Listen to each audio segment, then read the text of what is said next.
అందరూ ఎలా ఉన్నారు? బాగున్నారా? ఈరోజు మా లంచ్ స్పెషల్ ఏంటంటే ఎండు చేపల కర్రీ అన్నమాట. ఎండు చేపల కూర ఇది. ఎండు చేపలు వంకాయ. మా వారైతే ఎండు చేపలు అస్సలు తినరు. ఆయన ఏ రోజు అయితే బయట తింటారు అని అనుకున్నప్పుడు మాత్రమే మేము ఎండు చేపలు వండుకుంటాం మా ఇంట్లో. నేనైనా మా పిల్లలైనా. ఆయన ఉంటే అస్సలు ఆ స్మెల్ కూడా ఆయన పడదు. ఓ గోల్ గోల్ పెట్టేస్తారు. ఏంటంటే శవాలు వండుకొని తింటున్నారు అంటారు. మా చచ్చిపోయిన శవాలు వండుకొని తింటున్నారు చిచ్చి అంటూ ఉంటారు. కానీ దీని టేస్ట్ ఏం తెలుసండి ఆయనకి?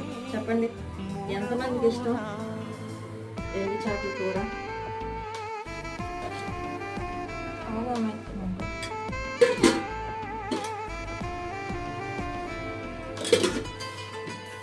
ఇదేనండి ఈరోజు మా లంచ్ స్పెషల్. ఇదేంటి అనేది కామెంట్ సెక్షన్లో కామెంట్ చేయండి. ఓకేనండి, బాయ్.